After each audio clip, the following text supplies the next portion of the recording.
नमस्कार, मैं हूं मीनाक्षी रजत और आप देख रहे हैं अपना पसंदीदा शो सबका हिसाब होगा। और बात होगी बागेश्वर धाम के पीठाधीश धीरेन्द्र कृष्ण शास्त्री के एक ऐसे बयान की जिसने कई सवाल खड़े कर दिए हैं और सोचने के लिए मजबूर भी कर दिया है कि क्या सच में ऐसा ही है। लेकिन सबसे पहले आप वो जान लीजिए कि आखिरकार पंडित धीरेन्द्र कृष्ण शास्त्री ने बयान क्या दिया है। उनकी तरफ से कहा गया है कि अगर भारत हिंदू राष्ट्र होता तो ऐसे हमले नहीं होते। उन्होंने दर्शकों ये भी कहा कि विश्व का दुर्भाग्य है कि यही, यानी कि उन्होंने मुसलमानों की तरफ इशारा किया है और कहा है कि क्यों आतंकवादी होते हैं। कहीं ना कहीं इनकी शिक्षा नीति गड़बड़ है, ये धीरेन्द्र शास्त्री कहते हैं। धीरेन्द्र शास्त्री ये भी पूछते हैं कि मदरसों की शिक्षा नीति में मानवता के बारे में बताना बेहद जरूरी है। अब उनके इस बयान के बाद से सवाल उठ रहे हैं कि क्या आतंकवाद की पहचान किसी धर्म से जुड़ी होती है? क्या हर बार मुस्लिम नाम आने का मतलब यह है कि पूरा समुदाय कटघरे में खड़ा हो जाए? और क्या यह सच नहीं है कि भारत में जो भी आतंकी हमले हुए हैं उसमें एक खास धर्म के लोग थे? फिर चाहे आप 2008 की बात कर लीजिए, अजमल कसाब पाकिस्तानी था लेकिन मुस्लिम था, ये नहीं भूलना चाहिए। और फिर बात अगर आप 2025 के पहलगाम हमले की करेंगे तो उसमें भी कुछ ऐसे ही नाम आए थे। अब कुछ लोगों को बाबा का ये बयान बांटने वाला लगेगा, लेकिन बहुतों को बाबा के इस बयान से मिर्ची भी लगेगी। बहुत सारे लोग ऐसे भी हैं जो ये कहते हैं कि ये बयान सच है। लेकिन आज की बहस में हम धर्म नहीं बल्कि सच्चाई तलाशेंगे और पूछेंगे कि क्या धीरेन्द्र शास्त्री ने जो कहा वो सच कहा? क्या आतंकवाद का चेहरा धर्म है या चरमपंथ है? और सबसे बड़ा सवाल, अगर हर बार जांच एजेंसियां किसी एक समुदाय तक पहुंचती है तो इसके पीछे कारण क्या है? साजिश या हकीकत? चर्चा की हम शुरुआत करेंगे, लेकिन सबसे पहले आपको एक रिपोर्ट दिखाते हैं कि उनकी तरफ से क्या बयान दिया गया है और किस तरीके से अब उस बयान पर पलटवार हो रहा है।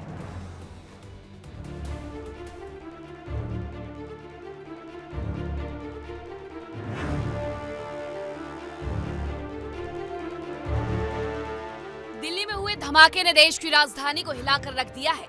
जांच एजेंसियां हर एंगल से इस वारदात की पड़ताल कर रही हैं। लेकिन इस बीच कुछ बयानों ने माहौल को और गर्मा दिया है।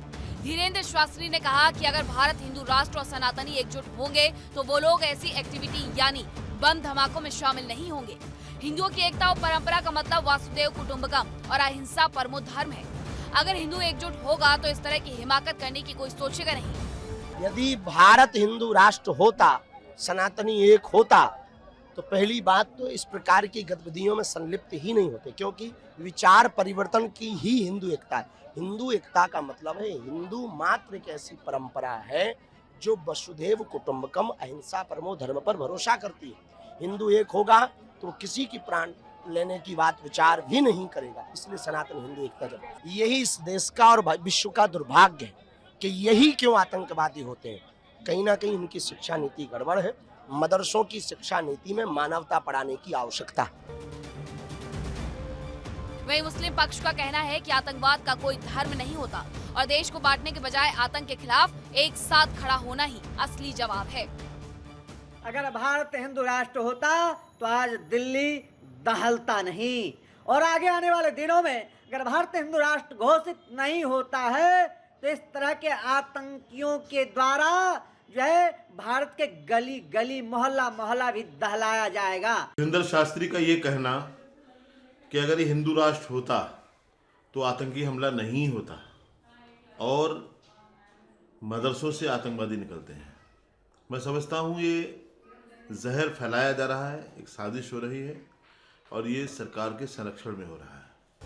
दिल्ली ब्लास्ट के बाद बयानबाजी चाहे किसी भी तरफ से हो, लेकिन सवाल वही है, क्या हम हर हमले के बाद धर्म के चश्मे से देखेंगे या मिलकर आतंक के खिलाफ एकजुट होंगे? क्योंकि जब देश एक होता है तब आतंक हारता है। Bureau report, India daily. अब आज की बहस का सबसे बड़ा सवाल क्या है वो जान लीजिए। क्या भारत के हिंदू राष्ट्र बनने से आतंकवाद पर रोक लगाई जा सकती है? ये सबसे बड़ा सवाल है, क्योंकि यही पंडित धीरेन्द्र कृष्ण शास्त्री की तरफ से कहा गया है कि अगर भारत हिंदू राष्ट्र होता तो इस तरीके के हमले नहीं होते। अब चर्चा की शुरुआत करेंगे। हमारे साथ खास मेहमान जुड़ेंगे। हमारे साथ जुड़ेंगे आचार्य अरुण कृष्ण, हिंदू धर्मगुरु हैं, संदीप मिश्रा हैं, राजनीतिक विश्लेषक है, और मौलाना नदीमुद्दीन, चेयरमैन है AIUC के। हाजी नाजिम खान है, प्रवक्ता है मुस्लिम महासभा के। सैयद अली अब्बास भी हमारे साथ जुड़ रहे हैं, मुस्लिम स्कॉलर हैं।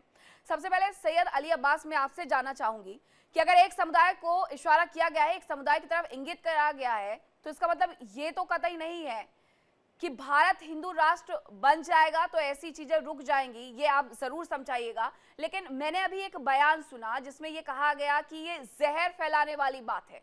ये जहर कैसे फैला सकता है? क्या ये सच नहीं है? एजेंसीज की जो रिपोर्ट्स आती है वो तो यही कहती है, ऐसे ही नाम सामने आते हैं। अली अब्बास जी, आप जवाब दीजिएगा। हाँ, ये कोई पहली घटना नहीं है हम्म, और पहला कोई ये वो नहीं है। देश पे जब भी हमारे देश के दुश्मनों ने कोई दुस्साहस किया है तो हम सबसे पहले हमने मजम्मत की है और हम इसकी घोर निंदा करते हैं, और जिसने भी ये किया उसको कठोर से कठोर सजा मिलनी चाहिए। हम्म, दूसरे, ऐसा कोई फार्मूला किसी के पास नहीं है कि इन सिरफिरों को जो है, इनका जो कृत्य है, ये इस कृत्य में ये जरूरी नहीं है कि ये अकेले इसी धर्म से रिलेटेड है। हाँ, आतंकवाद का कोई धर्म नहीं है। नहीं वो तो आप सही कह रहे हैं, आतंकवाद का कोई धर्म नहीं है, लेकिन फिर जब नाम खुलते हैं तो फिर एक ही समुदाय के खुलते हैं, ऐसा क्यों होता है? दूसरे समुदाय अभी की तरफ अभी बात बहुत करने में कुछ चाहती हूँ, आप नाम खुलना बताएं। बाकी है। अभी तो हाँ, इसकी कड़ियाँ बहुत कुछ होंगी, और ऐसा नहीं है हम्म, कि जो है अभी इन्वेस्टिगेशन पूरी हो गई है हम्म, तो मजहब जो है किसी को जो है लड़ना नहीं सिखाता। कोई भी मजहब, हिंदू, मुसलमान, सिख, ईसाई, सब धर्म अब इस देश के सब प्यार करने वाले हैं, हम्म, और जिसने भी ये कृत्य किया है उसको कड़ी से कड़ी सजा दी जाए, हम इसके पक्षधर हैं। हम्म, और रही बात हमारे जो धीरेन्द्र जी हैं, धीरेन्द्र जी थोड़ा संयम से काम लें। हम्म, देश में जो है, देश के जो गद्दार लोग हैं जिन्होंने भी ये कृत्य किया है, अभी उनकी पकड़ धकड़ हो जाए। इस तरह की जो बचकानी भाषा है, थोड़ा उससे बचें। देखिए आप देश उनकी में भाषा भाईचारे से की बात करें। आहत हो सकते हैं सैयद अली अब्बास, लेकिन आप इस साफगोई से इनकार नहीं कर सकते, क्योंकि अभी तक जिन लोगों को पकड़ा गया है उसमें नाम तो वही शामिल है। अब मौलाना नदीमुद्दीन, मुझे ये बताइएगा, आप मदरसे की बात उन्होंने कही है, बाबा बागेश्वर धाम के पंडित धीरेन्द्र कृष्ण शास्त्री की तरफ से कहा गया है कि मदरसों को भी इंसानियत सिखानी चाहिए। तो मैं आपसे ये समझना चाहती हूँ कि आप जरा उस सिलेबस को डिकोड करिएगा जिसमें ये सब कुछ पढ़ाया जाता है। जी जी जी, देखिए, मदरसों में इंसानियत की तालीम दी जाती है।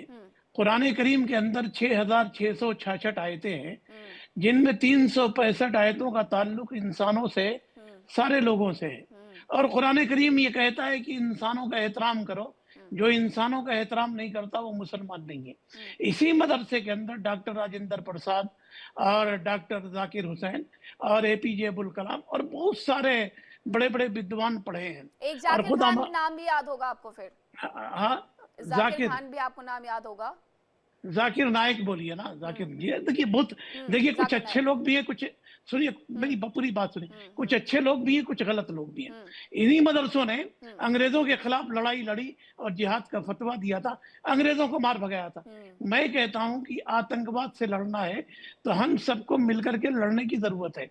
हिंदू और मुसलमानों के चश्मे को अलग अलग करके देखने की जरूरत है। देखिए, जब भी पाकिस्तान से वार हुआ, जंग हुई, मुसलमानों ने बढ़ चढ़ के हिस्सा लिया और अपने वतन की उन्होंने हिफाजत किया। इस्लाम में आतंकवाद की कोई जगह है ही नहीं। ये जो चरमपंथी है, दाढ़ी टोपी के नाम पर जो आतंकवाद फैला रहे, मैं तो कहता हूँ कि इस्लाम से खारिज है। मुझे तो ये लगता मर है भी जाए। इन लोगों ने इकरा किया ही नहीं, कुरान को पढ़ा ही नहीं। सबसे पहला शब्द हाँ, यही है ना, इकरा। जी जी जी जी, इन्होंने कुरान को नहीं पढ़ा और कुरान का गलत इंटरप्रिटेशन किया। देखिए, इस्लाम के अंदर जिहाद है ही नहीं। जिहाद क्या है? फी सबीलिल्लाह, अल्लाह की रजा के लिए, फी सबीलिल कौम, कौम के लिए नहीं है। ये जो मारकाट हो रही है, ये कौम के लिए मारकाट कर रहे हैं, ये जिहाद नहीं है, ये फसाद है। और सारी दुनिया को मिलकर के मुकाबला करने की जरूरत है। और हर एक मुसलमान के हाँ, स्कॉलर क्योंकि होने ये की बात तो हैसियत बार बार होती है कि कोई धर्म नहीं, नहीं होता। संदीप मिश्रा जी, बार बार ये बात होती है आतंकवाद का नहीं, कोई धर्म नहीं होता, लेकिन जब इस तरीके के बयान आते हैं और जांच एजेंसियों की लिस्ट आती है तो एक ही धर्म के नाम निकलते हैं। अब देखिए, मौलाना नदीमुद्दीन हो या फिर सैयद अली अब्बास, वो सीधे कह रहे हैं कि ऐसे लोगों की तो कुरान में कोई बात ही नहीं होती है। कुरान में कभी नहीं कहा जाता कि आप किसी के धर्म को नीचे लेकर के आए या फिर आप इस तरीके से हिंसा फैलाएं। लेकिन इन जैसे लोगों के जब नाम सामने आते हैं तो पूरे समुदाय को बदनाम कर देना क्या सही होता है, संदीप मिश्रा? देखिए, मुझे इस्लाम की ज़्यादा जानकारी तो नहीं है, लेकिन एक बात मैं कहूँ कि जब दिन में 5 बार जो नमाज होती है, शायद उसमें ये चीज़ कही जाती है कि अल्लाह के अलावा कोई और इबादत के लायक ही नहीं है। अगर मैं गलत होऊंगा तो मेरे मुस्लिम स्कॉलर दोनों भाई बैठे हुए हैं, मुझे वो करेक्ट करेंगे अगर इसका मतलब ऐसा कुछ नहीं होता है तो उसको स्पष्ट कर दें। लेकिन ऐसा कहा जाता है कि अल्लाह के अलावा और इबादत के लायक है ही नहीं। तो जब ये कॉन्सेप्ट होता है और जहां एक सनातन है, जहां पर जगत का कल्याण हो, सिर्फ भारत का कल्याण ना हो, प्राणियों में सद्भावना हो, जब ये भाव होता है तो दोनों में तो हम समझ सकते हैं कि कितना टकराव है। और एक सबसे बड़ी बात मैं यहाँ पे कहूँ कि जो बात धीरेन्द्र शास्त्री साहब ने कही है, उस पे मैं आता हूं कि धीरेन्द्र शास्त्री साहब ने कहा कि भाई हिंदू राष्ट्र होता तो नहीं होता, हिंदू राष्ट्र होता तो क्यों नहीं होता, मैं उस पॉइंट पे आ रहा हूं। देखिए, धर्मनिरपेक्ष भारत में डाला गया 1976 में। धर्मनिरपेक्ष डालने के साथ ही क्या हो गया कि वो सारे धर्म एक बराबर आ गए, सारे मजहब एक बराबर आ गए।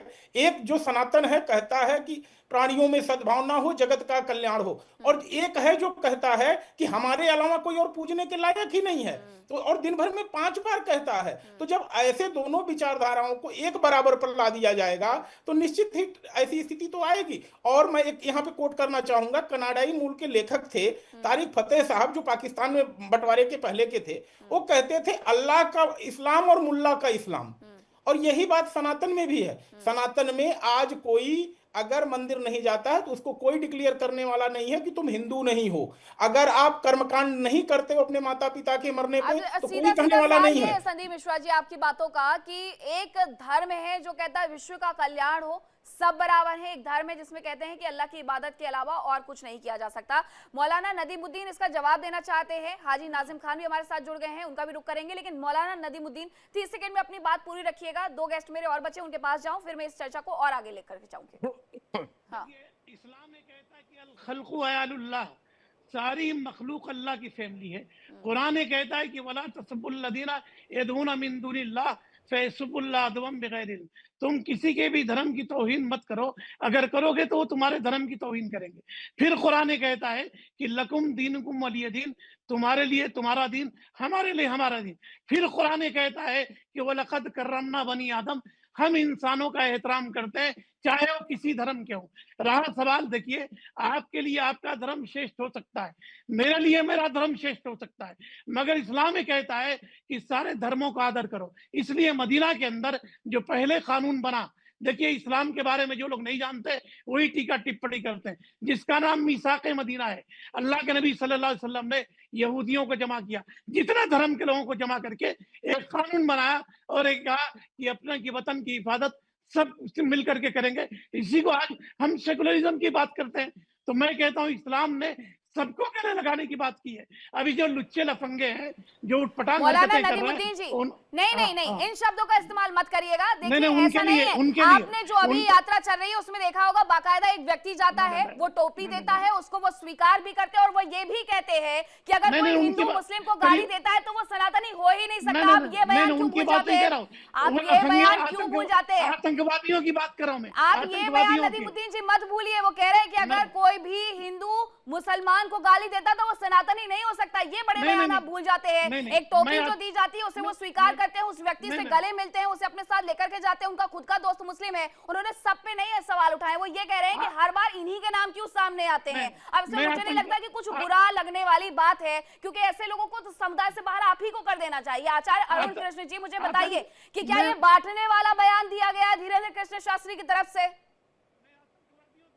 देखिए, पहली बात तो मैं ये बोलना चाहता हूं कि जितने भी यहाँ पर इस्लाम के झंडा बरदार बैठे हैं, इनसे कहीं ज्यादा पढ़े लिखे वो आतंकवादी हैं, क्योंकि वो सारे एमबीबीएस डॉक्टर हैं। तो ये उनको ज्ञान न दे, इनसे ज्यादा ज्ञान उनको है। उसमें एक हाजी भी है। दूसरी बात, ये जितने भी मुसलमान आते हैं, इनकी एक घिसी पिटी रिकॉर्ड है। इस्लाम नफरत नहीं सिखाता, इस्लाम फलाना नहीं सिखाता, अपना दीन तेरा दीन में, ये सारी बकवास बातें। इस्लाम और मदरसा ही आतंकवाद है और आतंकवाद ही इस्लाम और मदरसा है। अगर ऐसा नहीं होता तो ये पांचों के पांचों सारे, सबके नाम के आगे मोहम्मद और पीछे खान, यही नाम सबके हैं, सबके यही नाम है। और केवल भारत की समस्या नहीं है, इस्लाम पूरी दुनिया की वैश्विक समस्या है। और इनका कारण है केवल इनकी एक विचारधारा। ये सारे जितने बैठ के टीवी चैनलों पे बोल रहे हैं ना, ये इनका एक इकोसिस्टम है। आतंकवादियों ने अपना काम कर दिया, 12 निर्दोष मार दिए, उनके चिथड़े उड़ा दिए। अब कुछ आएंगे टीवी डिबेट में आके अपनी चिकनी चुपड़ी बातें करेंगे, ये भी इनके इकोसिस्टम का एक हिस्सा है। उन्हीं आतंकवादियों को यही मुसलमान मदनी जैसे उनको लीगल एड देंगे। और आप सोशल मीडिया पे जाके देख लो, यही मुसलमान उन्हीं लोगों के लिए पीड़ित थे, दंगाई बन गए। आतंकवाद का कोई धर्म नहीं होता, क्योंकि धर्म साक्षात परमात्मा सृष्टि बनाती है, ये मजहब है। एक किसी आम व्यक्ति द्वारा बनाई गया कोई मजहब पंथ, वो मजहब होता है, ये मजहबी है। धर्म केवल सनातन है जिसको परमात्मा ने बनाया है। और हम तो स्वस्थ कहते हैं, जो ये बातें करते हैं ना कि एक इंसान का कत्ल पूरी इंसानियत का कत्ल, ये मतलब नौटंकियां भटकाने सारी वाली बातें करते हैं, क्योंकि ये जब नामों की ये लिस्ट सारी खुलती नौटंकियां है, हैं। बिल्कुल ये आचार्य सारी अरुण नौटंकियां कृष्ण, हैं। जब नामों की लिस्ट खुलती है तो उसमें ढूंढना पड़ता है कि क्या किसी और धर्म के लोगों का नाम है। हाजी नाजिम खान, आप जवाब देंगे आचार्य अरुण कृष्ण के सवालों का। वो पूछ रहे हैं कि नाम जब जब खुलते हैं तब एक ही नाम क्यों होते हैं, मोहम्मद और खान क्यों लिखा होता है उनमें? दीजिए, मुझे एक बात मैं पूरी कर आती लेने हूँ दीजिए। हाजी नाजिम खान से, जरा नहीं, जवाब मेरी ले लूं, आपके पास एक बात पूरी कर लेने, पहले एक बात पूरी कर लेने दीजिए। हाँ, जब पवित्र महीने बीत जाए तो मुशरिकों मूर्ति पूजकों को जहां मिले पावो कत्ल करो, उनको पकड़ो, उन्हें घेरो और हर घात लगा के उनको ताक में बैठो। कुरान मजीद सूरा नंबर 9 आयत नंबर 5। जिन लोगों ने हमारी आयतों का इनकार किया, इस्लाम व कुरान को मानने से इनकार किया, उन्हें हम जल्दी आग में झोंकेंगे। जब उनकी खालें पक जाएंगी तब हम उन्हें दूसरी खालों में बदल देंगे। ये यातना का रसा स्वादन होगा। निसंदेह अल्लाह बहुत प्रभुशाली है। कुरान 4 सूरा नंबर 4 आयत नंबर 56। ईसाइयों और यहूदियों के साथ मित्रता मत करो। हाजी नाजिम खान सूरा नंबर आपकी बात का 5 जवाब आयत नंबर देंगे, 51। ठीक है आचार्य अरुण कृष्ण, मैं समझ गई हूँ, दर्शक भी समझ गए हैं। हाजी नाजिम खान आपकी बात का जवाब देंगे। हाजी। हाँ मीनाक्षी जी, देखिए दिल्ली के अंदर जो घटना घटी उसका हम लोगों को बड़ा दुख है। देखिए जब यह ऐसी आतंकी घटना होती है तो उसमें देखिए दोनों समुदाय का नुकसान होता है। अब देखिए अभी अरुण जी ने कह दिया कि मैं आतंकवादी, इन्होंने कह दिया कि डॉक्टर है। तो मैं अरुण जी आपको भी बता दूं कि देश के खुफिया विभाग की जो रिपोर्ट है, पड़ोसी मुल्क को, दहशतगर्द मुल्क को देने वाले वो बहुत पढ़े लिखे लोग थे, बहुत पढ़े लिखे लोग थे। वो किस समुदाय से आते थे हाजी नाजिम को बताने की जरूरत नहीं है। लेकिन आप लोग सिर्फ और सिर्फ एक मुस्लिम कम्युनिटी को टारगेट करते हैं। हम कहते हैं ना तो आतंकवाद का कोई धर्म होता है ना कोई मजहब होता है। आतंकवाद का मतलब इस्लाम, आतंकवाद का मतलब है हम तो ये कह सकते हैं कि जो देश की खुफिया बातों को पड़ोसी मुल्क को दे सकता है तो उसका भी तो कुछ ना कुछ होता होगा। लेकिन आप लोग सिर्फ थोड़ा धैर्य सब आतंकवादियों के सपोर्टर हो। अरे थोड़ा धैर्य सारे एक ही किताब पढ़ते हो, जिस किताब में काफिरों को मारना आप लोग कोशिशें कभी बंद कर जन्नत दीजिए के दरवाजे खोलना है। इस मुल्क की जिन काफिरों को मारना दरवाजे है जन्नत के खोलना। नाजिम खान के भी है, ईसाइयों को मारोगे, यहूदियों को मारोगे, तुम्हारे लिए इस्लाम के सिवा सारे काफिर हैं। जब सारे काफिर मर जाएंगे तब तुम मारोगे सियाओं को, तब तुम मारोगे बोहरा मुसलमानों को, तब तुम मारोगे दूसरे किस्म के मुसलमानों को, अहमदिया मुसलमानों को। अभी तुम मारना चाहते हो काफिरों को जिसमें यहूदी, ईसाई, सिख आते हैं। अगर मुसलमान अच्छे भी होते तो पाकिस्तान में 23% हिंदू बचे थे। इन आतंकवादी, अरे समझ लीजिए ना, मजहब इस्लाम क्या कहता है, लेकिन आप सिर्फ और सिर्फ नफरत का माहौल पैदा करने की कोशिश करते हैं। जी जवाब दे लेने दीजिए, आपने अपना जवाब पूरा किया था। हाजी नाजिम खान को जरा अपना जवाब तो पूरा कर लेने दीजिए। हाजी जी बोलिए।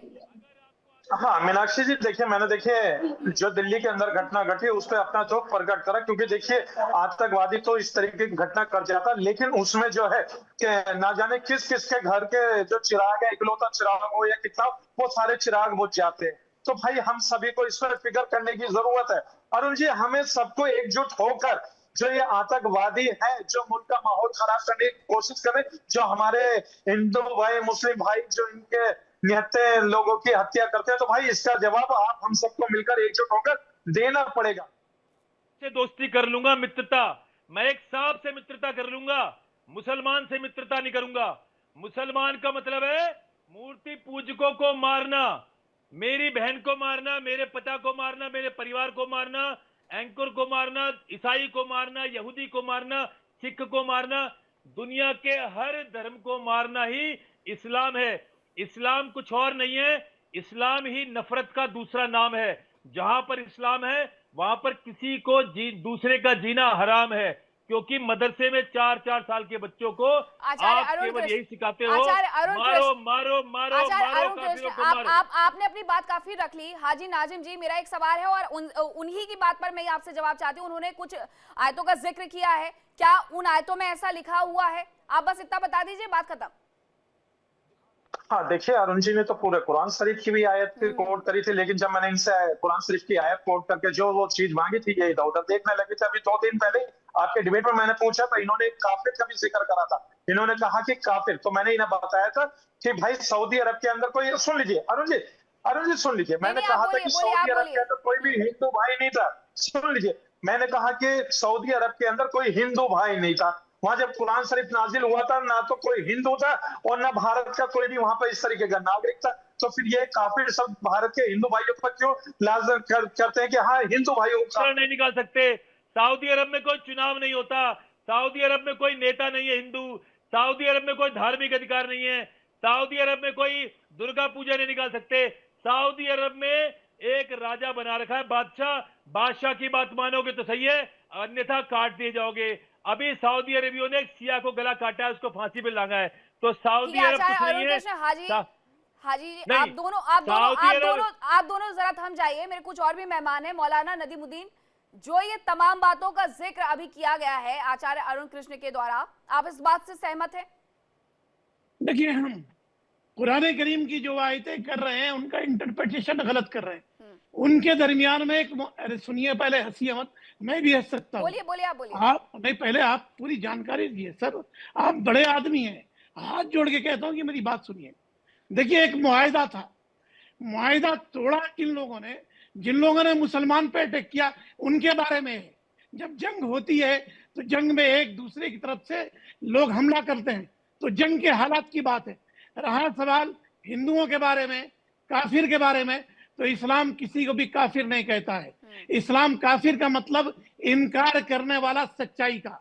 काफिर किसी, अब देखिए कुरान करीम के अंदर यहूद को यहूद कहा गया, नसारा को नसारा कहा गया, आग पूजने वालों को आग पूजने वाला कहा गया।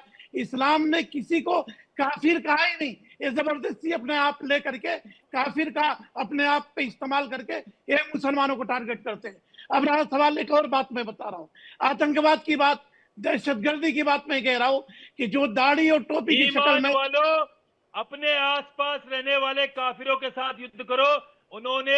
उनको तुम्हारे अंदर कटुता दिखनी चाहिए। ए ईमान वालों, काफिरों के साथ युद्ध करो। सूरा नंबर 9 आयत नंबर 123। और इसी तरह सैकड़ों आयत कुरान में केवल मूर्ति पूजकों को मारने का ऐलान करता है। कुरान मजीद सूरा नंबर 9 आयत नंबर 5, कुरान सूरा नंबर 4 आयत नंबर 56, कुरान सूरा नंबर 5 आयत नंबर 51, कुरान सूरा नंबर 2 आयत नंबर 191, कुरान सूरा नंबर 9 आयत नंबर 123। ये सारी आयतें एक लाइन से कहती है कि ए ईमान वालों, ईसाइयों को मारो, काफिरों को मारो, यहूदियों को मारो। यहूदी तुम्हारा सबसे बड़ा शत्रु है। जो अल्लाह के एग्जिस्टेंस को ना माने, धर्माचार्य अरुण कृष्ण इस राष्ट्रीय चैनल से ऐलान करता है, हम अल्लाह के एग्जिस्टेंस को नहीं मानते। हम मानते हैं कि एक मजहब है जो 1400 साल पहले किसी एक व्यक्ति ने बनाया। बिल्कुल गलत, बिल्कुल गलत। ये सैयदना आदम से लेकर के इस्लाम, सैयदना आदम से मोहम्मद रसूलुल्लाह सल्लल्लाहु अलैहि वसल्लम, उसके आखिरी नबी। एक बात, इस्लाम ने हमेशा अमन की तालीम दी है, इस्लाम ने हमेशा शांति की तालीम दी है, इस्लाम ने विश्व कल्याण की बात की है, इस्लाम ने कभी किसी को मारने की बात नहीं किया। मौलाना नदीमुद्दीन, ये कैसी शांति है? ये कैसी शांति है? और कितने ऐसे जो आतंकी हमले हुए हैं, मैं उसमें नाम गिनवाऊं, सैयद अली अब्बास, कितने ऐसे आतंकी हमले जिसमें मैं नाम गिनवाऊं, और आप तो खुद भी जानते हैं, आप खुद नाम गिन लीजिए। 90 से लेकर के 2025 तक जितनी आतंकी घटनाएं हुए हैं, उसमें नाम किसके निकल करके सामने आए हैं, अली अब्बास? देखिए मैडम, मैं अभी आपको बता दूं, अगर आप नाम गिनने पे आएंगे तो इतने, ये ऑपरेशन सिंदूर के बाद हमारे ही देश के इतने गद्दार लोग निकले हैं, उनमें सबसे ज्यादा हिंदू थे जिन्होंने देश की जो है नाम देश के बताइएगा। लिए जो है अली अब्बास जी, देश की हमारी नाम, सूचनाएं। नाम अरे मैं आपको राजस्थान नाम के गिनवा बॉर्डर पे सकती कितने हूँ। लोग। अली अब्बास जी, आपको मुझे नाम गिनवाने होंगे, मैं आपको नाम गिनवा सकती हूँ, बात फैक्ट पर होगी, देश का राजनीति पर सबसे नहीं बड़ा होगी। आतंकवादी कौन है पता है? हाँ, महात्मा गांधी का हत्यारा, सबसे बड़ा देश का गद्दार और सबसे बड़ा देश का दुश्मन। अच्छा। और सबसे बड़ा जो है उसे इंसानियत का दुश्मन। फिर मैं और पीछे वो जाऊं, कौन था? फिर मैं और पीछे वो जाऊं, कौन मैं था? औरंगजेब तक वो जाऊं, मैं कौन था? शाहजहां तक जाऊं, मैं वहां और पीछे जाऊं, मैं बाबर तक जाऊं, मैं राजस्थान हुमायूं बॉर्डर तक पे जाऊं। 8-10 किसने मंदिर तोड़े, किसने मूर्ति ऐसे लोग पूजा को पकड़े खंडित गए करने की जिनमें एक भी कोशिश की, मुसलमान मैं नहीं वहां था। तक जाऊं। मैं तो आपसे ऑपरेशन सिंदूर के 1990 से बाद देश की 2025 तक की बात गद्दारी कर रही हूँ। करते हुए और देश की सूचनाएं जो सिक्योरिटी से संबंधित थी वो सूचनाएं लीक करते हुए अभी ऑपरेशन सिंदूर के बाद पकड़े गए वो कौन थे बताइए? कौन थे बताइए कौन थे तो वो? मैं नाम पूछ रही हूँ ना आपसे, आप नाम तो लीजिए। अरे नाम सब अरे आप आपके नाम पास लीजिए, है। आपको एक नाम रटा हुआ था, आपने रटाया तोते की तरह एक बता नाम दिया, आप नाम नहीं। लीजिए। अरे 8-10 लोग पकड़े गए, उनमें सब जो एक भी मुसलमान नहीं था। ठीक है, आपके पास देश की नाम नहीं गद्दारी है, करते हुए पकड़े गए वो कौन आपके थे? पास नाम नहीं है, अब लेकिन एक ही मेरे धर्म को पास नाम है, बदनाम न मैं किया लूं। करें। आप चाहते हैं मैं नाम लूं? मैं अब एक 2008 से मजहब को लेकर के बदनाम न 2025 करे। तक कितने नाम गिनवा देखिए सकती हूँ आपको। आतंकवाद का कोई धर्म नहीं होता। हाँ, ये आतंकवाद सब का कोई कहने की मजहब बातें, नहीं होता। ये सब कहने की वो बातें वो हैं, जो आपको बुरी राजस्थान जरूर लग रही बॉर्डर पे होंगी कि राजस्थान कोई के जिलों धर्म से नहीं पकड़े होता, गए हैं कुछ पढ़ाया ऑपरेशन लिखाया नहीं सिंदूर जाता। के बाद वो लेकिन कौन आप थे? बताइए मुझे सैयद अली अब्बास कि एक डॉक्टर, एक असिस्टेंट प्रोफेसर, इन सब का माइंड वॉश कैसे कर दिया जाता है? अगर नाम नहीं होता तो इनके नाम कुछ और क्यों नहीं थे सैयद अली ये अब्बास? उनसे पूछिए। हाँ। ये उनसे पूछिए, हमसे उनका कोई लेना और देना नहीं इसमें है। भी जम्मू कश्मीर के एक इमाम का नाम निकल करके सामने आता है, अली अब्बास, उसकी गिरफ्तारी होती है, उसका नाम क्या था? उनको फांसी पे चढ़ा दिए, उनसे हमारा मतलब लेना देना नहीं है। मैं हमारा यही कुछ भी चाहती उनसे। हूँ कि आप ये कहें कि ऐसे लोगों को ये समुदाय खुद बाहर करता है, आप ये कहें। हम बिल्कुल उनको बाहर नहीं, हम उनको जो है उनको जो गोली मारते हैं हम उनको हमारे सामने आ जाए तो। चलिए, बहुत अच्छी बात है हम संदीप उनको मिश्रा जी। देखिए, हम ये ऐसी कह सजा देना, चाहते हैं ये कह देना कि इस सब तमाम मुद्दों पर सिर्फ और सिर्फ राजनीति होती है, क्या ये सही है? इस पर बातें भी तो होनी चाहिए ना, बातें होनी चाहिए कि आखिरकार मदरसों में क्या शिक्षा होती है। उत्तर प्रदेश में इतने सारे मदरसे बंद क्यों कर दिए जाते हैं संदीप मिश्रा जी, मुझे बताइएगा जरा, क्यों बंद किए गए?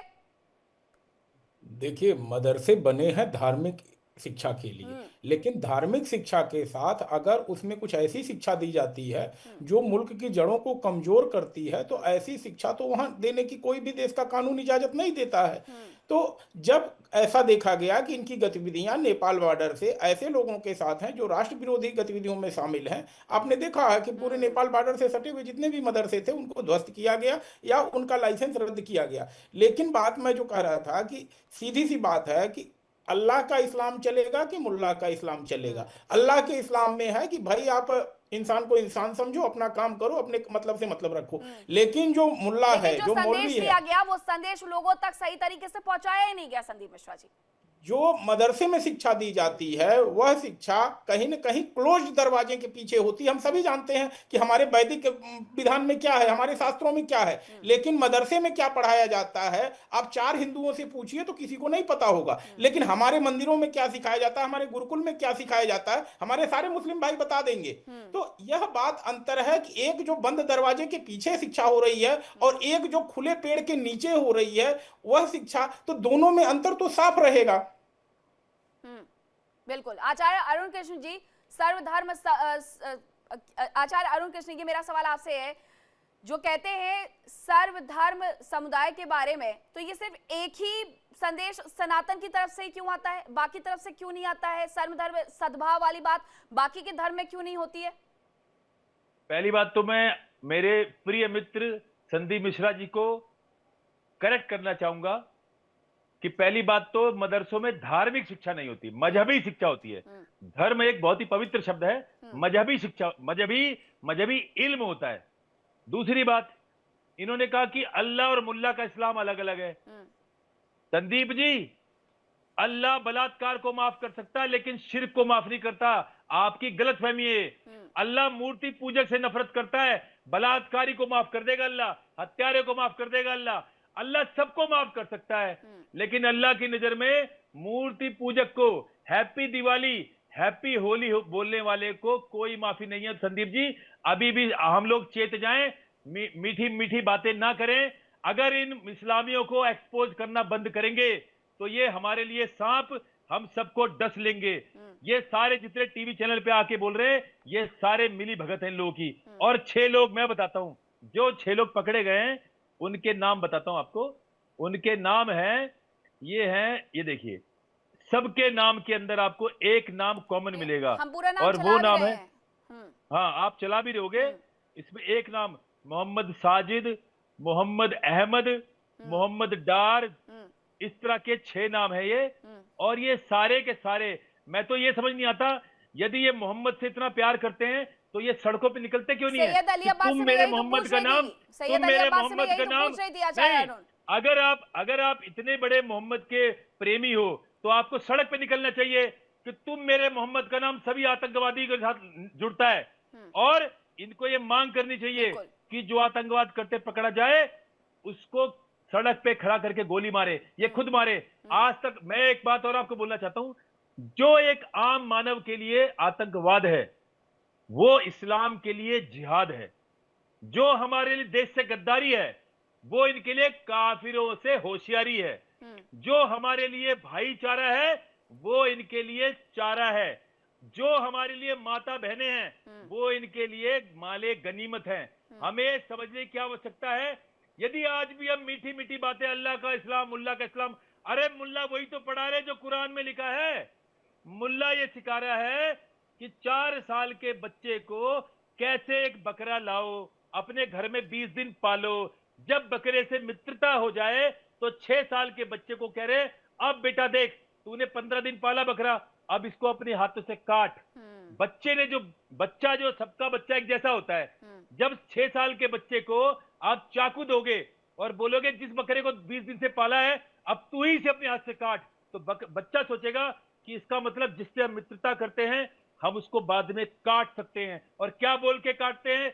बिस्मिल्लाहिर्रहमानिर्रहीम, वो अल्लाह उसके नाम पर जो बड़ा दयालु है। अब सोचिए, अल्लाह दयालु है लेकिन बकरे की धमनी धीरे धीरे हाजी काट रहे नाजिम हैं, खान जी ऐसा बकरा होता है, तड़प रहा है हाजी और अल्लाह नाजिम बड़ा खान जी दयालु ऐसा होता है, आचार्य भैया, अरुण जो ये कह कैसा रहे हैं दयालु अल्लाह है कि तुम्हारा? जिसको आप दोस्त बनाते हैं फिर उसी की गर्दन पर वार करते हैं। हाजी नाजिम खान। हाँ मीनाक्षी जी देखिए, अगर जब इस किसी शख्स को अगर जानकारी ना हो तो मुझे लगता है कि उसको ज्यादा फड़फड़ाने की जरूरत नहीं है। अभी अरुण जी को तो जानकारी है नहीं, लेकिन ये सिर्फ और सिर्फ जिस तरीके से मुस्लिम समाज को या कितनी इस्लाम को आयतें टारगेट गिनवा दी, करने की आप उसे कोशिश गलत कर भी तो नहीं कह पाए हाजी नाजिम।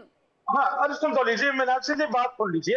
अभी एक मदरसे की भी बात हुई थी, मदरसे से अभी क्या कहा था संदीप जी ने कि 4 हिंदू बता नहीं सकते कि मदरसे में क्या। मैं इनको 3 बता देता हूँ, 3 हिंदू जो भारत के महापुरुष हुआ करते थे। भाई सबसे पहले तो आप राजा राम मोहन राय जी को बता लीजिए जो मदरसे से तालीम याफ्ता थे। दूसरे मुंशी प्रेमचंद जी को उठा लीजिए, वो भी मदरसे से तालीम याफ्ता थे। और तीसरे आप जो भारत के पूर्व राष्ट्रपति डॉक्टर राजेंद्र प्रसाद जी थे, मदरसे से तालीम याफ्ता थे। उन्होंने मदरसे से तालीम ली। देखिए पूरे भारत के अंदर किस तरीके से खुशगवार मौका जो माहौल बनाया। लेकिन इनको तो बस यही बातें करा लो। आपने 4 के तो मैं 3 बता दूं। मैं तो आपको पूरी फहरिस्त तो आपको बताता हूं कि मदरसे से किन लोगों ने मदरसे से तालीम हासिल करी है। पास कुछ कहने को नहीं है। मीनाक्षी जी, अभी जो पकड़े गए एक आतंकवादी, उन पे हाजी नाजिम खान बोल कहा रहे हैं, हाजी नाजिम खान बोल कहा रहे हैं। मैं तो कह रही हूँ मुंशी प्रेमचंद का अगर आपने उदाहरण दिया, ठीक है आप सच हो गए, आप सही कह रहे हैं, लेकिन हाजी नाजिम खान ये भी तो कहिए, नहीं हाजी नाजिम खान ये भी तो कहिए, हाजी नाजिम खान ये भी तो कहिए कि जो पकड़े गए हैं वो भी मदरसों से शिक्षा लेकर के आए थे। जब तक मदरसे में गोली नहीं चलाई जाएगी, ये मुल्लों को जेल में नहीं डाला जाएगा, मौलवियों को, जब तक मदरसे बंद नहीं करे जाएंगे। ये जितने भी टीवी डिबेट पे आके आतंकवादियों के फैन बैठे हुए हैं, इन आतंकवादियों के फैन को जेलों में डालो, इनको मारो, इनके मदरसे बंद करो। किस दिन मदरसे बंद होंगे? मदरसे सारे बंद करो। यदि आतंकवाद बंद करना है तो मदरसे बंद करो। ये मदरसे, ये मौलवी और इनका बकरीद बंद करो, इनका मुहर्रम बंद करो।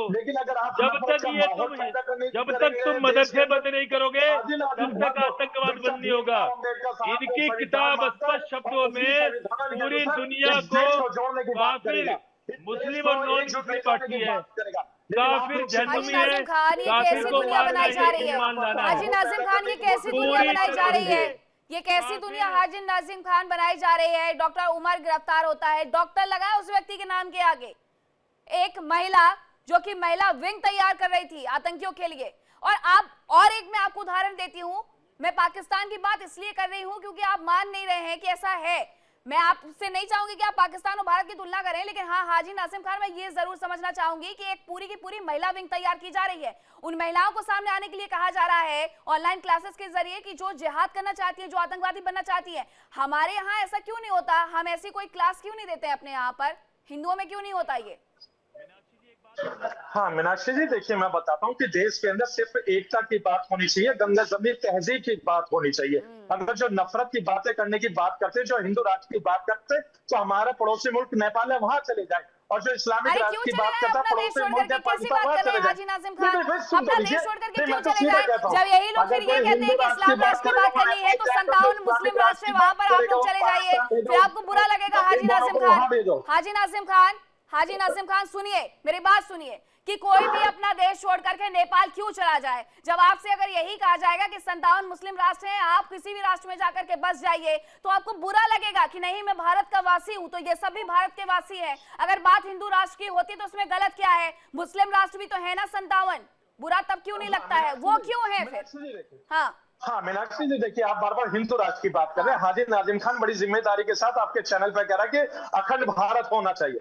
मैं अखंड भारत की मांग करता हूं भाई। अगर जो हिंदू राष्ट्र की बात करते हैं, उनको खुली चेतावनी है कि आप अखंड भारत की बात करें। अखंड भारत की बात आप करेंगे, हाजी नाजिम खान आपके साथ खड़ा है, क्योंकि हाजी नाजिम खान ने अखंड भारत के हिंदू राष्ट्र के मुद्दे पर नहीं खड़े हैं आप साथ में नाजिम खान? मैं कहता हूं हिंदू राष्ट्र के मुद्दे पर नहीं खड़े हैं आप? अशोक महान वाला, मीनाक्षी जी, मैं अशोक महान वाला अखंड भारत की मांग करता हूँ। अशोक महान वाले, मुझे नहीं चाहिए कि वो किसी के बात की, मुझे सिर्फ अशोक महान वाला जब बात हिंदू राष्ट्र की होती है, तब इतने लोगों को मिर्ची लग जाती है। अखंड भारत की बात होगी तो पता नहीं कहां पर हमले करने के लिए तैयारी बना करके बैठे होंगे। आचार्य अरुण कृष्ण, बताइए, अखंड भारत की बात क्यों नहीं होती है, सिर्फ हिंदू राष्ट्र की बात क्यों होती है? कितनों को मिर्ची लगेगी? और अभी जो 27 हिंदुओं को उनकी पैंट चेक करके कि उनका खतना हुआ नहीं हुआ है, उनकी पत्नियों के सामने मारा गया, इन मुसलमानों ने मारा है। अभी आपको मात्र 7 दिन पीछे ले चलता हूं, 7 दिन 10 दिन पहले कामरान कुरैशी, सूफिया नगुर अवान, आफ्ताब कुरैशी, कामरान कुरैशी, अशरफ दानिफ, अशहर दानिफ, मोहम्मद हुजैफ यमन, एक तो नाम ही इनके इतने बुरे बुरे हैं कि बोला नहीं जाता। ये सारे तो अभी मात्र 10 दिन पहले पकड़े गए। ATS ने इनको उठाया आतंकवादी गतिविधियों में। अलकायदा से इन आतंकवादियों के संबंध थे। इसमें एक इंजीनियर था, इसमें एक तुम्हारा IIT की स्टडी कर रहा था। ये अभी मात्र 15 दिन पहले पकड़े गए हैं और अब ये 7 डॉक्टर पकड़े गए हैं। तो कहने का मतलब है ये डॉक्टर बन जाएं, इंजीनियर बन जाएं। उसामा बिन लादेन बन सकता है एक इंजीनियर, क्योंकि बदलने की आवश्यकता है तो वो किताब जिसके अंदर सभी धर्मों से घृणा नफरत सिखाई जाती है। तहजीब चाहता है, भाईचारा चाहता है, हिंदू मुसलमान एक साथ चाहता है। लेकिन अगर आप सिर्फ और सिर्फ देश के अंदर नफरत का माहौल पैदा करने की कोशिश करेंगे तो बंद कर दीजिए। भाई मैं ये कह रहा था कि पाकिस्तान से जो वो इंसान की शक्ल में मेहमान आए थे, भाई उन सुन लो, और जो इंसानियत का उन्होंने कदम करा वो बिल्कुल शर्मनाक हरकत है। लेकिन इंसानियत को बचाने के लिए इंसान की शक्ल में भारत के मुसलमान थे, मुसलमानों ने अपने हिंदू भाइयों की रक्षा करने के लिए खुद अपने आप को शहीद कर दिया। आपको पता है, अरे देखिए उनका जो शहीद नासिर थे और जो दूसरे मुस्लिम समाज के लोग थे, किस तरह के हिंदू भाइयों को बचाने की कोशिश करी थी उन्होंने। लेकिन आप लोग सिर्फ और सिर्फ एक नैरेटिव सेट करने की कोशिश करते, बंद कर दीजिए। ये देश हमेशा मोहब्बत चाहता है। CD रावत के मरने पर यही मुसलमान फेसबुक पे आके वहां पर स्माइली भेज रहे हैं कि CD रावत देश के सबसे बड़े सेना के अधिकारी। जब CD रावत जी मरे थे तो यही मुसलमान फेसबुक इंस्टाग्राम पे आके लाफिंग इमोजीज डाल रहे थे कि मर गया काफिर।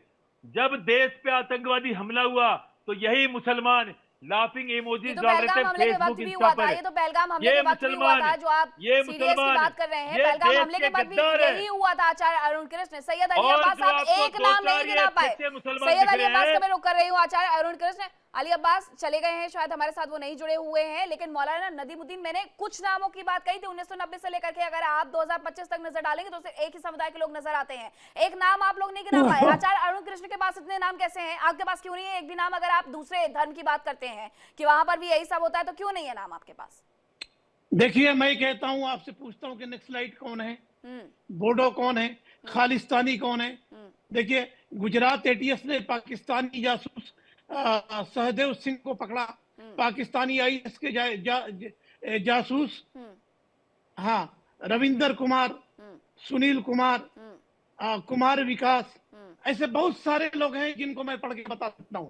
तो देखिए, एक बात मैं नाम मोहर नहीं लगा पाई, इनका नाम लेते हुए जवान थक रही है, इनका नाम लेते हुए नदीमुद्दीन। अरे सुनिए, सुनिए, जवान अरे थक मेरी रही, बात, इनका नाम लेते हुए। ठीक है, सुनिए मेरी बात, सुनिए पहले। देखिए, जहां आतंकवाद होता है उसी समुदाय की जरूरत है कि कट्टरपन के खिलाफ वो लड़ाई लड़े। जिस तरह से खालिस्तानियों ने, पंजाबियों ने खालिस्तानियों के खिलाफ लड़ाई लड़ा, मुस्लिम समाज को भी लड़ने की जरूरत है। ऐसे लोगों को बाइकाट करो, समाज से बाइकाट करो। अगर ये मर जाए तो इनके जनाजे की नमाज भी मत पढ़ाओ, इनको कब्रिस्तान में आने भी मत दो। तो जब तक हम, देखिए, कट्टरपन किसी को तबाह करे ना करे, वो पहले अपने समाज को तबाह करता है। तो मेरा मानना है कि दाढ़ी की शक्ल में, अरे सुनिए बड़ी बात, दाढ़ी की शक्ल में, टोपी की शक्ल में, या इस्लाम का नाम लेकर के जो लोग भी ऐसे गतिविधियों में है, मुस्लिम समाज को खड़े होकर के निंदा ही नहीं बल्कि उनका सामाजिक बाइकाट करने की जरूरत है। देखिए, मुल्ला जी, ये मीठी मीठी बातें मत करो, ये सब आप एक्सपोज हो चुके हो। ये जो दाढ़ी की बात कर रहे हैं, दाढ़ी टोपी, यही तो आपकी सुन्नत है। अरे भैया, ये दाढ़ी टोपी तो आपकी सुन्नत है। इस्लाम में आप किसी लड़की का बलात्कार कर दो, लेकिन 5 टाइम नमाज पढ़ो बस। इस्लाम में आप इस्लाम में अपनी 5 सुन्नत मानो। आपको तो शर्म ही नहीं आ रही है? अरे शर्म, आपको शर्म आनी चाहिए। आप आतंकवाद से लड़ नहीं सकते। अरे हमें शर्म आती है, हम आपका साथ दे रहे हैं। तुम्हारे से, तुम जैसे अंग्रेजों का तलवार चाटने वाले, अंग्रेजों से हम लड़ रहे थे, अंग्रेजों से हम लड़ रहे थे, आप नहीं लड़ रहे थे, अंग्रेजों से हम लड़ रहे थे। भारत के लिए खून हमने दिया, पाकिस्तान ले लिया, भारत के टुकड़े कर दिए। कौन दिया पाकिस्तान? पाकिस्तान जिन्होंने पूछो, पाकिस्तान देने वालों से पूछो, हम क्या करेंगे? बेड़ा गर्क गांधी परिवार का, जिसने तुम लोगों को बचाया, बेड़ा गर्क गांधी परिवार का, जिसने तुम्हें इस देश से बचा के हमारे शांति प्रिय देश का नाश कर दिया। अरे तुम्हारा देश नहीं है, हमारा भी देश है। हमारा देश नहीं है, आपका देश नहीं है, हमारा देश है। तुम्हारा देश होता, तुम्हारी आचार्य अरुण कृष्ण, आप, मुझे लगता है, अपना एक बयान भी बदल रहे हैं जिसमें आप ये कहते हैं कि ये सब तो हिंदू हैं, परिवर्तित हो गए हैं। अब आप ये क्यों कह रहे हैं कि उनका देश नहीं है? ये कैसे लागू हो गया? क्योंकि यदि इनका देश होता तो ये सड़क पे खड़े हुए, ये सड़क पे खड़े होकर ये इसके खिलाफ नारे करते, इसके खिलाफ आंदोलन करते, मौलवी मुल्लों को खुद अपने हाथों से पीटते। नहीं, लेकिन ऑपरेशन सिंदूर में ये तस्वीरें भी देखी थी हमने, उनका समुदाय खड़ा हुआ था। नाटक है। हाँ। अरे सब नाटक है। कश्मीर में इनका व्यापार खत्म हो गया, इसलिए नाटक कर रहे थे ये कोई। अच्छा, एक बात बताओ, ये इस्लाम का जो आतंक है पैदा कहां से होता है? ये केवल एक जड़ है, मदरसा। मदरसे पे बुलडोजर चला के खत्म करो, इन मुल्लों मौलवियों को डालो जेल में, और जो देश के खिलाफ गद्दारी करे उसको गोली मारो। जब तक ये नहीं करेंगे, जब तक ये ढूंढेंगे अच्छा मुसलमान बुरा मुसलमान, मुसलमान केवल एक है जो एक किताब पढ़ता है। मैं किसी मुसलमान का शत्रु नहीं हूं, क्योंकि मेरा धर्म सिखाता है मित्रस्य हम चक्षुषा सर्वाणि भूतानि समीक्षे, मित्रस्य चक्षुषा समीक्षा महे, अयो निजा परो वेति गणना लघु चेतसाम, उदार चरिता नाम तू वासुदेव कुटुंबकम। हम तो इस परम पिता को स्त्री भी कहते हैं। तुम स्त्री, तुम पुमानसी, तुम कुमार अथवा कुमारी, तुम जीर्णो दंडेनो वक्षसी, तुम जातो भवसी विस्तृतो मुखः। हम तो शास्त्र, हमारे एक एक शास्त्र में शांति, सन्यास, प्रेम, वात्सल्य छिपा है। ठीक है, आपने जो कहा कि मदरसों को बुलडोजर से तोड़ देना चाहिए, मैं उस पर एक छोटा सा रिएक्शन हाजी नाजिम खान से लेना चाहूंगी, उसके बाद संदीप जी आपके पास आ रही हूँ। हाँ मीनाक्षी जी, देखिए, मुझे बड़ी आपत्ति हुई कि जो एक महात्मा गांधी जी थे उनके खिलाफ यहाँ पर अभद्र भाषा का प्रयोग हुआ। गांधी जी नहीं, गांधी परिवार बोला उन्होंने। गांधी जी नहीं, गांधी परिवार बोला है, मैं सब सुन रही हूँ। एक बात बताइए। हाँ, तो यहाँ मुझे आपत्ति है, चलिए गांधी जी परिवार ही कह दिया तो मुझे आपत्ति हुई इन शब्दों पे। भाई आप किसी पे इस तरीके से कैसे कह सकते हैं। हाँ, और दूसरी बात, अभी इन्होंने कहा कि उन लोगों को गोली मारी है। भाई, देश के अंदर संविधान है, संविधान के तहत उनको सजा दीजिए, हम लोग आपके साथ खड़े हुए।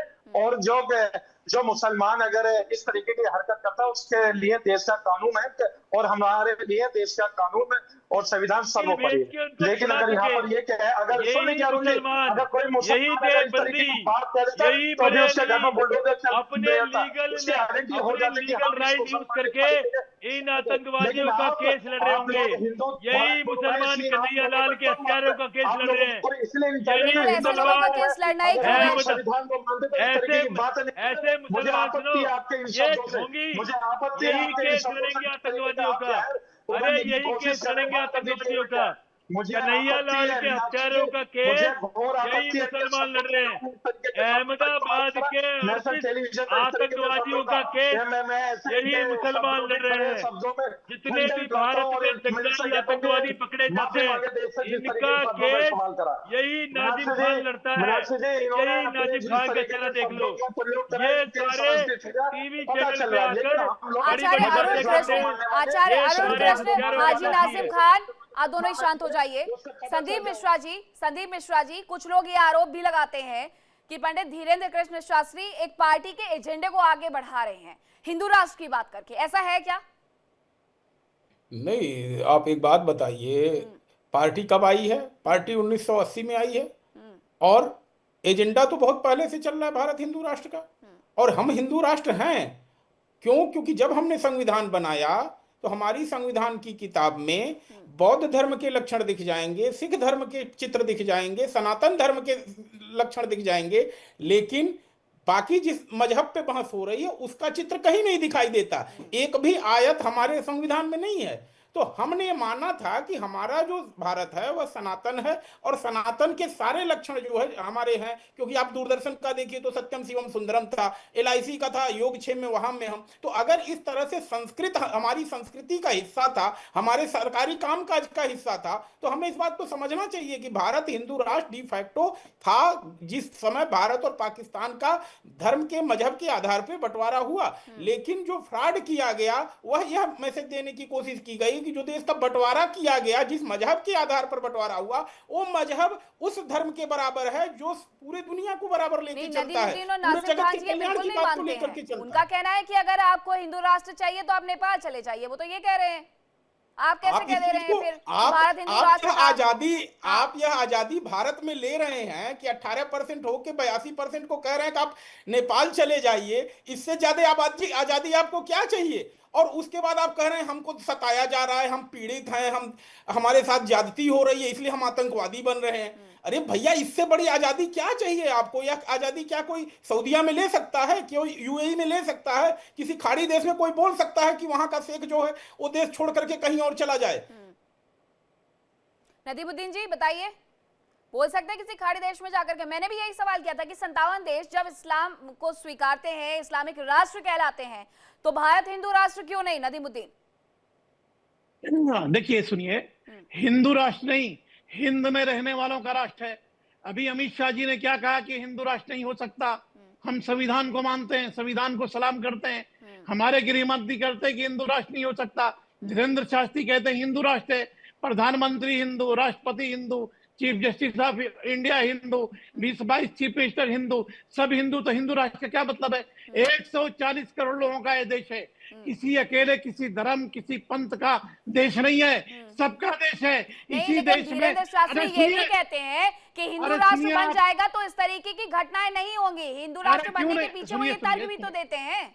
अरे सुनिए क्या घटनाएं हो रही, क्या नहीं हो रही है। हाँ। सुनिए क्या घटनाएं। नेक्सलाइट कौन है? नेक्सलाइट कौन है? 84 में दिल्ली की सड़कों पर सिखों का कत्लेआम कौन कर रहा था? हजारों दंगे फसादात में मुसलमान मारे गए तो कौन मार रहा था? वो कौन थे? ये खालिस्तान का नारा लगा रहे थे, कौन थे? और गांधी को आप ये भी जानते होंगे कि उन्हें किस तरीके से उन्हें बाहर किया गया है। उस पूरे खालिस्तानी की जो आप बात करते हैं, उन्हें किस तरीके से बाहर किया गया है। आप भी ऐसे लोगों को धर्म से बाहर करिए और कहिए कि अब मदरसों में इस तरीके की शिक्षा नहीं दी जाएगी। आचार्य अरुण कृष्ण, एक आखिरी कमेंट। पहली बात तो गांधी मेरे आदर्श नहीं है। Gandhi was just a politician. मेरे आदर्श है सुभाष चंद्र बोस, मेरे आदर्श है भगत सिंह, राजगुरु, सुखदेव, मेरे आदर्श हैं बाल गंगाधर तिलक, मेरे आदर्श मेरे आदर्श महात्मा गांधी नहीं है, he was just a politician. और दूसरी बात, एक्सीडेंटल हिंदू नेहरू ने इस देश का नाश किया है। 70 साल हिंदुओं की चेतना को दबाया है। उसने इस देश को आंशिक रूप से मुस्लिम राष्ट्र बनाया था। और सुनो, वो जो 7 पकड़े गए हैं, ये नमक हराम, ये नमक हराम, इनको इस सरकार ने, भारत सरकार ने डॉक्टर बनाया, इनको पढ़ाया, इनको पाला, इन नमक हरामों को। और इन नमक हरामों ने, ऐसे लोग अगर किसी भी धर्म में हैं तो उन्हें बॉयकॉट करना चाहिए, मैं यही कहूंगी। आप लोगों का बहुत शुक्रिया हमारे साथ जुड़ने के लिए, इस चर्चा का हिस्सा बनने के लिए। फिलहाल वक्त एक बहुत छोटे से ब्रेक का है, आप कहीं मत जाएगा, क्योंकि इंडिया डेली अब आपके स्मार्ट टीवी पर भी मौजूद है। इंडिया डेली 24x7 अब इन सभी प्लेटफॉर्म पर लाइव देखें।